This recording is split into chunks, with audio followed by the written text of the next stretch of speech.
Everything is okay? Okay, Yisachar ben Yeshua. And also, Yonah ben Devorah. וגם יאיר חי בן פרחה. היום תורי דייס. חיים בכל בן מנוסה. Unfortunately.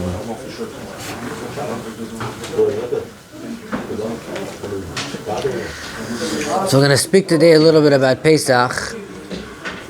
I started really last week speaking about Pesach somewhere else.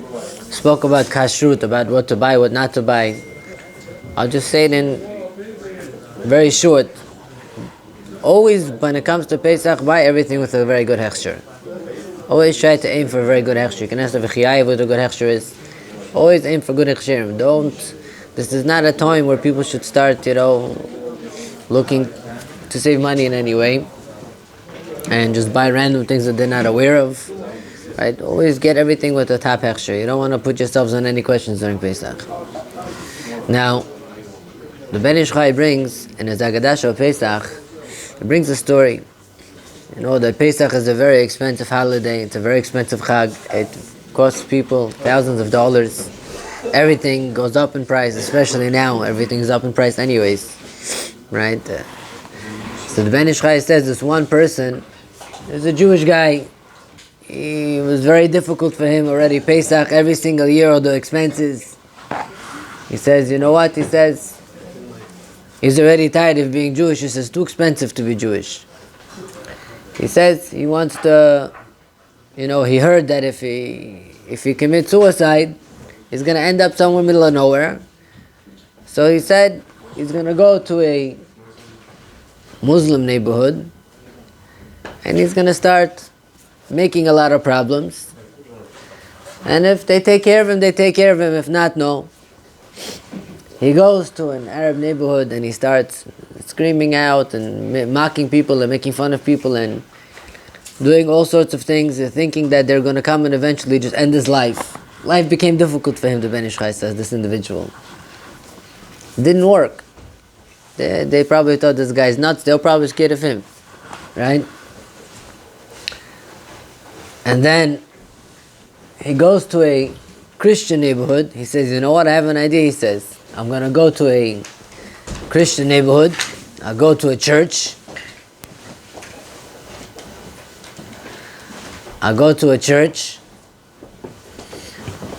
And they have gold crosses over there.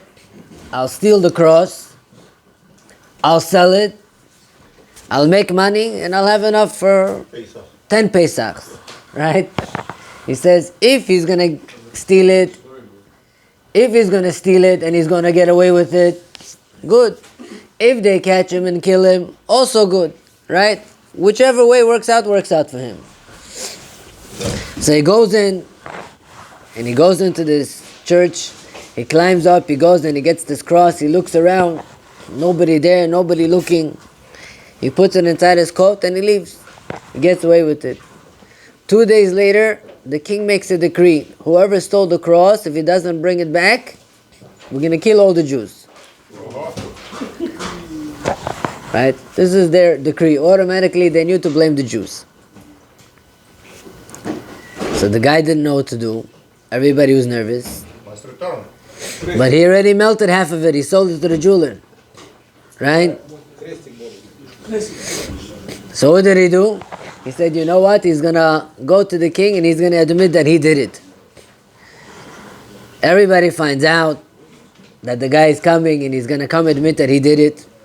And he's on his way to the king. Everybody gets very excited. All the goyim, they start to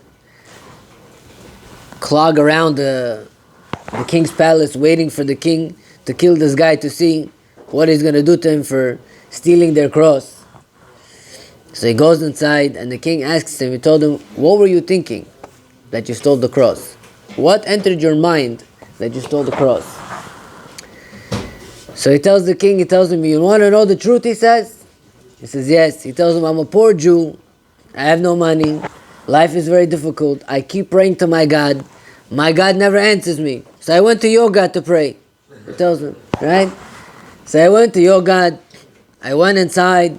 I started praying. I started crying. And suddenly your God started to speak to me. And he said, my son, why are you crying?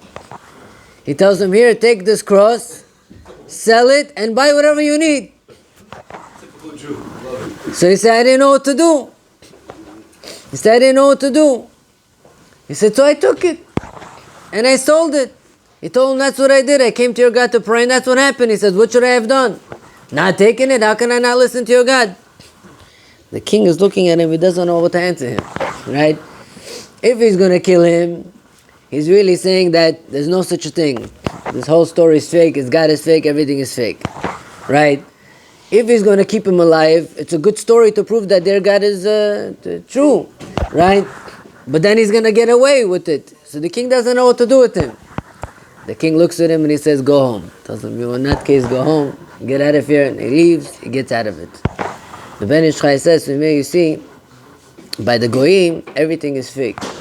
By the Goyim, everything is just, like they say, the Goyim worship a God that they could see, but their God cannot see them. We worship a God that we can see, but He sees us.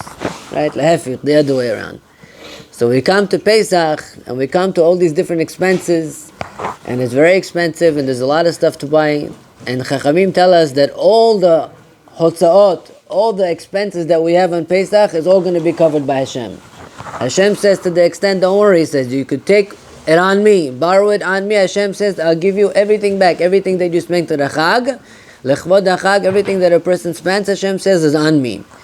So when you go, you buy the best wines, you buy the best matzahs, you buy the best meats, whatever it is. I know, they say now today it's hard to get chicken. Okay, figure out what to get. You buy whatever you want, you buy whatever you need. And you try to get everything that does not have any question on its hashgacha at all. Unfortunately, in the recent years, there's a lot of different products that come out that were never around, and they all have interesting hechsherim. And not everything that has a hechsher that looks good or sounds good is good. Right? There's a certain hechsherim that they're not responsible whatsoever. Only stick to the good hechsherim. Like we mentioned, ask Rabbi Yaakov what's good to buy, what's not good to buy. Don't just randomly buy things if you don't recognize it, especially if you're buying hechsherim from Eretz Yisrael or from different places that you're not aware of. You never saw this hechsherim. People ask me all the time, is this a good hechsher? Is that a good hechsher? I don't understand. I don't even know where people find these products. I never saw these products in my life. And the hechsherim are usually very poor. Now, we said that... 7 days is not so difficult to... Yeah, it's not. It's really not. 7-8 days. Even the milk product. The best thing to do is to eat meat. That's Meat, right. fish, chicken. Ben Sion Abba Shaul, he only ate matzah, whatever he needed on Pesach. He didn't eat more than what he needed because he was concerned that he shouldn't, right? Now, we said over here that a person could spend whatever he wants on Yom Tov and Hashem gives it back to him. The Maggid Meduvna gives a mashal to this. The Maggid Meduvna says, right, imagine there were two brothers. They lived in a certain country. One had money, one didn't really have some money. Right? One is sitting and learning all day in Kollel, living very basic, and the other one is doing whatever he's doing. The father lived in a different country, and he invited both of the kids to come to the wedding of his daughter. Right? Meaning to say there's here 3 siblings altogether. There's a daughter, say the daughter is living in New York, and the 2 brothers say they're living in Israel. One is well off, one is not well off. The father tells one of the brothers, we're making the wedding for the daughter, I want you to come to the wedding, and I want you to come fully loaded to take care of you, your brother, buy everything that you need for you and your brother. Look top notch, go buy the best suits, the best shoes, the best everything, he tells him. Everything you pay for the kavod of the wedding is on me, the father tells the kid. So, the kid says, okay, very nice.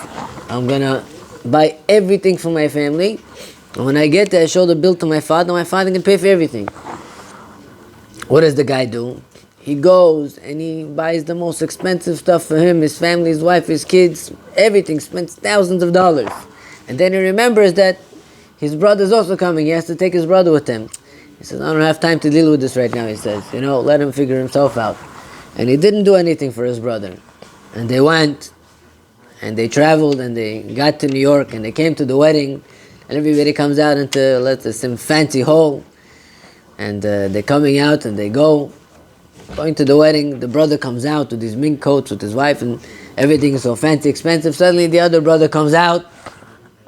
His clothes don't necessarily match. It's an old suit, the tie is from the gemach, whatever you want to put it together. However you want to put it together. Right? And the father looks at this and he says, what happened over here? This one is fully taken care of and this one is not taken care of. Right? This brother thinks everything that he paid is on his father's expense. After the wedding is over, right, the son goes to the father and he gives him the receipt. He says, this is the receipt for everything that I paid. The father puts the receipt in his pocket. 1 day, 2 days, 3 days, the father's not saying anything. The son is thinking to himself, I paid for all of this on the understanding that my father's going to pay me back. He would have paid for everything. A week later, the son is already about to go back. He goes to the father, he tells him, Abba, where is the money that you told me you're going to give me for everything that I'm going to spend for the wedding? The father told him, no, you misunderstood me, he said. He said, I told you I'm going to pay you back for the wedding, everything that you do for the honor of the wedding. He said, you didn't do anything in the honor of the wedding. You did everything in the honor of yourself, he said. If you would have really done it in the honor of the wedding, you would have made sure that your brother also came to looking like you. The fact that you only cared about yourself showed that you didn't care about me, you didn't care about the wedding, you only cared about yourself. And therefore, he said, I'm not going to pay you anything. Chachamim tell us the same thing the Magen Duvna wants to say. That when it says that a person that should lend on Hashem and a person should trust in Hashem, Hashem will give him everything back, right? Is only when a person understands that it's not only about him, right? It's about everybody enjoying the Chag. It's about helping everybody around you that also needs help in order to enjoy the Chag. Therefore, we have a special mitzvah before Pesach, especially before every Yom Tov, before Pesach, especially it's brought down on Shulchan Aruch that people should help other people with the expenses of Pesach. It's called Kimcha de Pesach. You look for people first in your family, and then in your communities, and then in your cities, right? Everybody has to think, if there are people in his family that are not so well off, that might need some financial assistance during Pesach, and you give it to them and you help them, right? The fact that a person cares for people around him to be able to give them money for whatever they need is showing that he really cares not only for himself, not only is he saying, oh, I'm going to take, Hashem's going to pay me back to fill up his own stomach, but he cares about the cover of Chag for everybody else. And when a person is like that, then Hashem says, oh, you care for everybody to enjoy the Chag, you care for my kavod, then Hashem says, I'll pay you back for everything. But if a person only cares for himself, he doesn't really care for Hashem. And he proves that, the Magen Duvna says, by not caring for everybody else around him. Therefore, I'm not so sure exactly how the system here set up, but you could go to Rabbi Chiyayev, I'm sure he knows many people. If you guys don't know, hopefully you guys don't know the people that need, but you can go to Rabbi Chiyayev, I'm sure he knows some people that might need help for Pesach and you should give, yes. How about, does this relate also to a regular life for a Jew? Let's say you have a lafka where you sell produce, right? In a bazaar. And now you have somebody that's coming to you who wants to buy something. And he goes over there, he wants to buy something over there. You're going to go over there and you're going to tell the guy, hey, what are you doing? Why are you buying? Because I'm going to give you cheap. And you break the legs of your next door neighbor. You don't let him survive. Is that the same concept? That's worse. That's worse. Yeah, why? You don't have to, you just do whatever your part is. You have to believe. You put your advertising. So if you're going to go give padnoshka to some other Jew in your, let's say, lafko, in your bazaar or whatever, that's a problem. Right? Yes. Yes, you're not allowed to. You shouldn't do that. Right? But let's say now, I'll bring one more idea and then we'll go to Hilchot Pesach. I'll do one more idea and we'll go to Hilchot Pesach. It says in Hilchot Shabbat that in this halakha, that Hashem says that anything that you do for the expense of Yom Tov Shabbat, Hashem says is on me. Right? It's on me. So some people, they have a lot of bitachon, they trust in Hashem. They go to the stores, they buy, I don't know, a lamb, bottles of scotch, they take everything, they say, Lechvot Shabbat, Hashem gives everything back anyways, right? And sometimes even people can't afford it. What do? I heard a story once, somebody has something called like a Shabbos credit card, they put everything on a credit card for Shabbat, and Hashem is eventually going to, there's such a concept that people have such levels of belief. Now, Chamim say that HaKadosh Baruch Hu pays the person back, it means HaKadosh Baruch Hu pays the person back. But they bring that, what about you believe that if you take it, Hashem will pay you back? So you go ahead and you go all out on yourself. What about if somebody comes to you and he tells you, can I borrow $5,000? I want to buy everything for Shabbat and Hashem will pay you back. Will you give it to him? Right? Will you give it to him? That already shows how much a person believes in the Chazal statement as well. Also, so you have to be able to keep an honest balance with yourself. You have to be able to keep an honest balance with yourself. But the point being is that right now there's a mitzvah of Kimcha de Pischa. Everybody should try to help everybody else around them. There's a mitzvah now to donate money. And the Tur says, in Hilchot Tzedakah in the beginning, he says that a person should never be concerned, oh, he's going to give tzedakah. Person feels like he's losing from his assets. It's not true. The Torah says the more a person gives, the more barakah a person Hashem will give him, and the more wealth you'll have. The more a person gives, the more Hashem will give him back as well. Natan, right. By Truma, right. That's it. Now, I have this sheet prepared from years ago from Shabbat HaGadol Drashot. So I want to go a little bit over about kashering the house for Pesach. Now I'm going to tell you right now, when it comes to kashering the house of Pesach, there's going to be differences of opinions. There's going to be differences of opinions because it's machlokot of how to look at different things and how to kasher different things and different materials and what heat levels, right? So it's always better to be machmir if you could, right? But if you can't, always good to be in the middle somewhere. Always good to be in the middle somewhere. To be Meiko, we do it only when you have a necessity, but you don't have to, Pesach, you can't just go all around and just be Meiko on everything, right? You have to be somewhere in the middle, try to do it in a way where we comply with halacha in a very strong sense. Now, we'll start with tables, right? So tables that we eat on, throughout the year people eat on a table. Most people have tablecloth on the table. Most people do not eat without tablecloth, right? So if a person eats with tablecloth, throughout the year, a person eats without a tablecloth generally. Yeah. Generally, I never saw people eat without a tablecloth. They ruin the table like that, right? So most people eat with a tablecloth, right? So eat with a tablecloth. So if that's true, then all you have to do is just clean the table and put a new tablecloth and leave it there for Pesach. Now, you eat with the tablecloth or without a tablecloth? So then also, Meikar Adin, all you really have to do is just clean it, and on Pesach you should be machmer to cover it and eat with a tablecloth. But you can't clean it, you can't pick up the glass. It's one table with glass. It's a glass table. And then there's breadcrumbs underneath the glass. What do you do? Oh, there is? You have to eventually, they go, kids with that and just... Take it, you can't take it out, right? You can't separate it. You gotta lift the whole glass, it's a heavy glass. You lift it up, it'll break. Yeah, so try to take out as much as you can. Try to take out as much as you can, like with a knife or something like that. And then throughout Pesach, make sure you keep the tablecloth fully covered the whole entire time. Right? Don't take anything off. Don't take off the tablecloth. Right? But that's what you really have to do. The best thing is to just clean it and put a new tablecloth and leave it on. Whenever you say clean it, you think it with what? Right? Just clean it. If you eating on a table that's open all year round and you want to eat on that same table on Pesach, then you would have to clean it and pour boiling water over it. But then you have to be careful. You would have to see what type of material you have. You might break your table. It's always better just to clean it regular and just to cover it with a tablecloth. That's always the easiest way. You don't have to break your head trying to kasher it. Kitchen countertops, right? Kitchen countertops. There's many different materials when it comes to kitchen countertops, right? So here also, there's a few different ways of what you could do with kitchen countertops. Meikar Adin, you could just clean it very well, and you could pour boiling water over it. But when you pour boiling water over your kitchen countertops, it becomes very complex. Why? Because you have to pour boiling water over every single area, right? Over every single area, then you have to wipe it down and then continue in a different area. Because what's going to happen is, if you're going to pour boiling water here and the water is going to go there, so over here you already have cold water, you're pouring water over cold water already. So it becomes a little bit complex, but if you want, you could do that. You're just going to have to wash every single area slowly, and then wipe it down, wash another area slowly. Why do you do this? I don't understand. If this is stone, if you don't see any bread or something, if this is kosher, why should you do this? I'll tell you. When it comes to, let's say you have two pots. Right? Say you have a dairy pot and you have a meat pot, correct?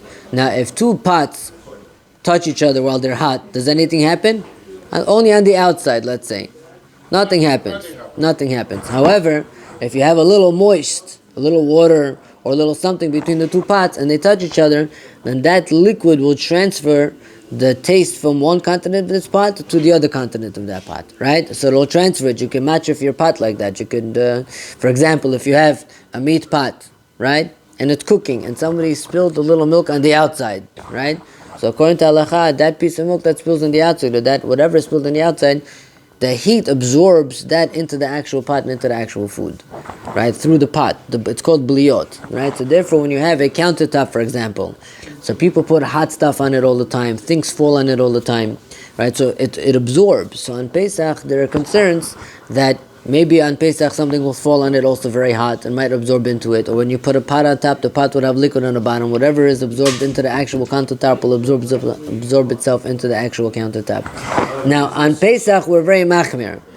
On Pesach, we're very machmir. Really, me'ikar adin, there would be ways to work around these farot. What? Isn't it so small? Whenever it's absorbed, it's so small. It doesn't even make a difference. But tell me, Not always. It's not really absorbing. It's very, very thin. you don't even see it. Yes, I'm not even You noticing. don't even see it. You don't have to see anything to absorb. For example, let me give you a regular case, right? Say you have, your gas stove where you cook. Gas stove where you cook. You have, say, 4 gas ranges. You always have that area in the middle that's just plain metal. The plain metal area. Now, let's say that area is clean. That area is clean. But in the morning, you cooked something and milk spilled over there, right? And that area is very hot. You wiped the milk. Now, 2 hours later, you cooked something and a piece of steak fell over there, right? You have a problem. The milk that absorbed itself into that area goes ahead and the steak, it absorbs it into the steak. So now you need to calculate 60 to that steak in order to matter it. Even though you don't see anything, it's absorbed. All pots work like that. If I take a pot that was clean, that I cooked milk in today, right? Or I take a pot that was clean, that was cooked, tray food that was cooked, right? And now it's fully clean, and I cook something kosher inside, even though you can't see anything, but the pot has in its walls, it has a lot of stuff absorbed. So when you cook and it reheats, it puts everything into the pot, to the pot of food, that's whatever's cooking there now, and it would make everything asur. So countertops, hot things fall there all the time, things spill there over time. So we're concerned that the chametz that's absorbed into the countertop will absorb itself into the food that'll fall on it, and you might eat it on Pesach. Okay, I also once heard that putting the hot water, boiling water over the countertops becomes very complicated for people. So I once heard that doing with the steamer they use for clothing on the countertops is good enough. It's clean. I don't know. Right? Something hot. I don't know. For clothing, to steam your clothing, you can put it on the countertop like that. I never looked into it. I don't know. I never thought about it. I never tested the steamer. I don't know exactly how that works. So what I do in my house is I don't kasher the countertops. I just clean it very well, and I get You those. put a plastic cover. Yeah, those sticky things. But be careful to get ones of good quality. When you have the good quality ones, they come on and off easy, right? Otherwise they stick on and they're very hard to take off, right? So. Do it over here. You do the plastic, everything covered with the plastic. Yeah, that's it. That's the best and the easiest. And then after Pesach, it just like comes off very easily. It just comes off very easily, right? Now that's in regards to countertops. Now in regards to ovens, right? So ovens, a lot of people want to use their oven. Well, the first thing I want to mention by an oven is there's something called Shabbat mode on an oven, right? A lot of people think that Shabbat mode on an oven is made to be used on Shabbat itself, right? This is just off a little bit. I'm going on Shabbat for a moment before I get to kashering it. I just want to clarify, Shabbat mode on an oven, all Shabbat mode on an oven does is that it keeps the oven at the same temperature that it's set to, and it doesn't react to you opening and closing the door. For example, if I put my oven on 350 and my oven gets to 300, right, it'll turn back on, correct? In order to make it 350. So a regular oven, if I open the door, the hot air comes out and it senses that it cooled off and it turns on. So if I open the oven on Shabbat, that's a problem, besides the light turning on, but the whole oven will reignite and turn on by me opening the door. Shabbat. Even in Shabbat, if you shut it off, if you cannot. So Shabbat mode, what it does is that it doesn't react to you opening and closing it. It has like a timer in a way, that it just turns on and off. It just turns on and off. It doesn't react to you opening it. Right? That's what Shabbat mode is. But that only helps for Yom Tov, not for Shabbat. Why? Because for Shabbat, what are you going to do? Right? If you leave food inside the oven before Shabbat and you want to take it out, it's okay, it works for that. But on Shabbat, you're not allowed to put food back into the oven to warm up. It's michzik and mavashal, it's asur. So Shabbat mode doesn't make it mutar for you to be able to warm up food in there on Shabbat. Right? There's a different issue. Even if it's On off. the whole time. No, talking about if it's on. If it's off, what are you going to do with No, it? but I heard that if my wife used to like put bread to warm up. Yeah. Yeah. Then it's shut off already. Rabbi said this is not allowed. It's You know? off? Huh? Yeah, then it's off. How does it warm up bread if it's off? It's already warm. Let's say right, the Shabbat comes 7 o'clock. You've been cooking all day. She cooking all day. It's 7 o'clock. She got off. I come from synagogue. 8 o'clock. It's still warm. She wanna warm it up a little bit the bread. Open up the oven. Put it over there for 5 minutes to warm up. It said that you're not allowed. Maritime. He said that's what he said. It's michzik and mavashal. Yes. I Yes. don't know. I used to do that before. How But is it nowadays we all have Shabbat mode? What? How is that nowadays have Shabbat mode? Shabbat mode just makes it doesn't react to you opening and closing it, but there's still something called michzik and mavashal. You're not allowed to do anything on Shabbat that makes it look like you're cooking. That's a michzik and mavashal. But on Yom Tov, you're allowed to cook, so there's no problem. You put the oven on Shabbat mode, and you could cook inside the oven all Yom Tov if you want, in and out. You're not allowed. Not allowed, no. What? It's considered gar, but the oven, yeah. We put back in this problem. Yeah. It's a problem. You can't use the oven on Shabbat to warm up food. Right. So now, how do you kasher? It's not maridain. It's michzik and mavashal. It's worse than marisayin. It's michzik and mavashal. Looks like you're cooking. It's a little worse than marisayin. Marisayin, it's different than marisayin. Marisayin, if it looks like you're doing something, okay, you could call it a little bit of a marisayin. You can call it marisayin. It's asr in any event. Now, according to how do you kasher ovens? Right? People want to know how to kasher ovens. So most people today, they have self-clean ovens. Self-clean ovens, not a problem. You don't even have to clean it. You put on self-clean, it burns everything out. It reaches to about 850, 900 degrees self-clean ovens. Right? And therefore it cleans out everything. Everything is burnt out. Everything is fine. So if you have a self-clean oven, you don't have a problem. I'm not saying everybody agrees. Mordechai Eliyahu and I think Rabben Zion also, I don't think they like self-clean ovens. Because the Shulchan Aruch said that in order to kasher something that absorbed dry, you needed to get red to the point where like sparks come out of it. But at the end of the day, most poskim hold that that's considered libun gomer, and therefore, if you have self-clean oven, you are allowed to put it on self-clean oven. Also, if you have on your grill outside, you have the racks on the grill outside. What you could do is you have to find out if they're able to withstand heat of 850, 900 degrees. You could also put it in your self-clean oven, and it'll kasher that as well. If not, What if not? Of course, the grill outside is much hotter. Then 900 degrees? Yeah. I don't know if it's hot or not. I tell you what I did with my grill last year. I have one of those grills that you close. I left the racks inside, and I wanted to see how hot it gets. I have a thermostat. If you leave it, if you close it, right, when it's fully with fire, full of coals, it'll reach 950, 1,000 degrees. You'll reach it when it's fully closed and the fire is very strong. But with coals. But once the coals die out, and you know they're omamot, that's when you make shish kebab, right? When the coals die out. Now when it's flaming, it won't reach so much. Or maybe it's like 500, something like that. It won't never get to 800-900. It'll only get to 800-900 when you have it full of coals and the fire is still flaming, right? And I closed it, and I saw that it got very, very hot. It got to that point, and I left it in there, and it kashed the whole entire grill like what that. about the metal sticks for the? You can put inside the oven. No, it's gonna melt. It's gonna melt in there. They're not made to withstand No, such it's heavy not heat. like done before. We're just gonna change colors. The shish kebab stick in a self-clean oven. No, you melt. In order to melt metal, you need like 1500 degrees. Not everything. No pots. If you have pots and pans, it says on the instructions of pots and pans, you can only put them in the oven maximum 450, 500 degrees. Not every metal could withstand such heat. It'll melt. I know your shish kebab sticks. I don't know which ones you have, but some will melt. You have to be careful, right? If they're not so strong, 800-900 degrees, they'll melt. All right, best to buy separate shish kebab sticks for Pesach. They're very cheap, and it's better to get yourself out of that issue. You don't want to. They went to Patrick. They charged them like $3 a stick, so you could have bought $1.50 each one. Yeah, it doesn't make sense to do it, right? And you don't want to risk melting anything in your oven, right? You don't want to risk melting anything in your oven. They could take the mangal itself, clean it, with the hose clean, fill out. Which yes, and just slide it. And the sticks will be clean with a Yeah. The whole steel wool from the side, no resin in the edges, Yeah. and put it inside and burn it. That's it. You could. Light it up. You could. Yeah, you could do that. Let it all fire goes out, it's good. That'll work, but you just have to make sure your sticks are good. Maybe some sticks are not as good quality. I don't know. Go to other places, You could do that. They have spices, they should be careful about spices. Spices. Yeah, I'm not really getting into kashrut so much, but yeah, spices.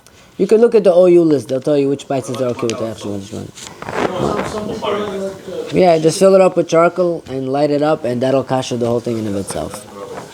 Now, when it comes to your oven, say if you don't have self-clean ovens. Some people don't have self-clean ovens, right? Some people still have the older ones. Some people still have basic ovens in your house. I was very surprised. Your one doesn't have something. Yeah, some don't.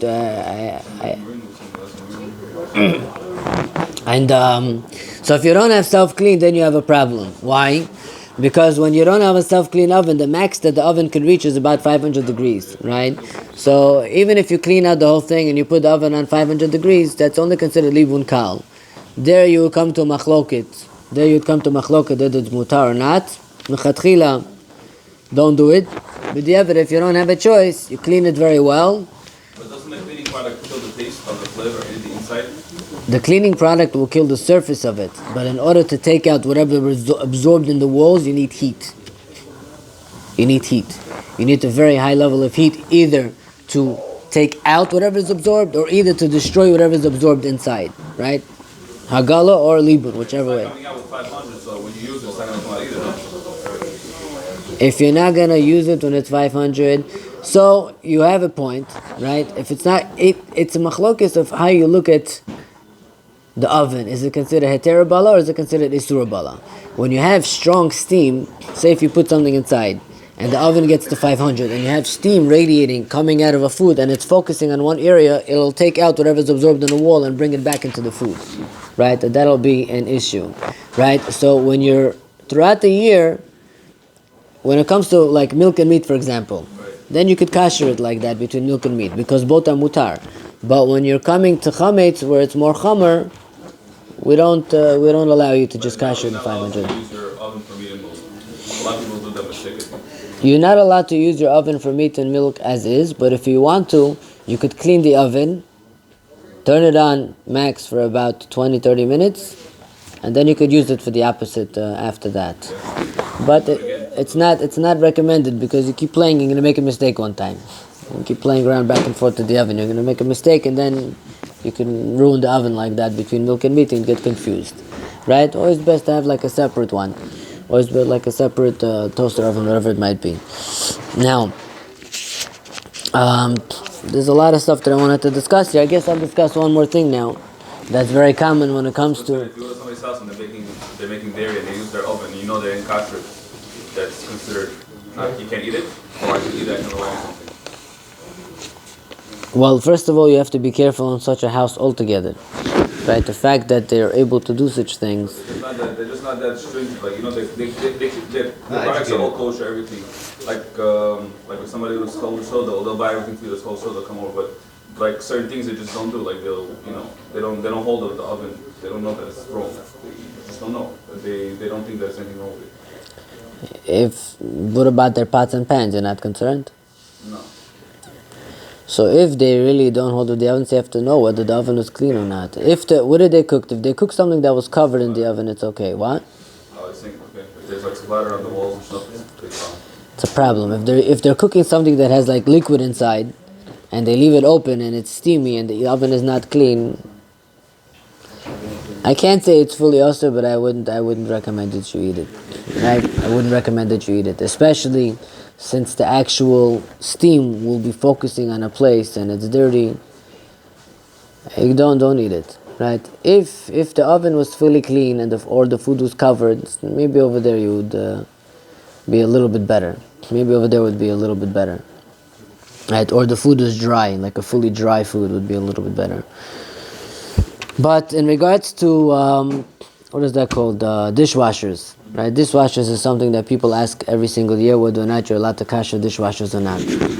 So dishwashers are up in debate. I saw somebody that wrote a very nice answer on dishwashers, And he says that when it comes to dishwashers, every cycle you turn on doesn't hit all the same locations all the time, right? The water splats everywhere, like the hot water goes everywhere, and it doesn't hit the same locations every single time.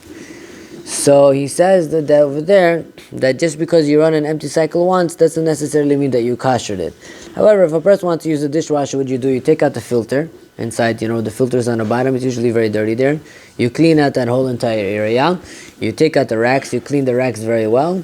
You could put everything inside, and you run your dishwasher cycle. This is only talking about dishwashers that are metal inside. If some dishwashers are not metal inside, the older ones are not metal inside, they're like pottery type of material, right? They're like pottery, like a cheres type material. Those dishwashers you cannot kosher. But let's say you have metal one, fully metal inside. What you can do is just clean it very well. Some are machmer that you should change the racks. You should get new racks. But if you don't want to, you could be making not to change the racks. Just make sure you clean everything very well. And you put the soap inside, you put everything inside. You run 2 empty cycles on the hottest that you can.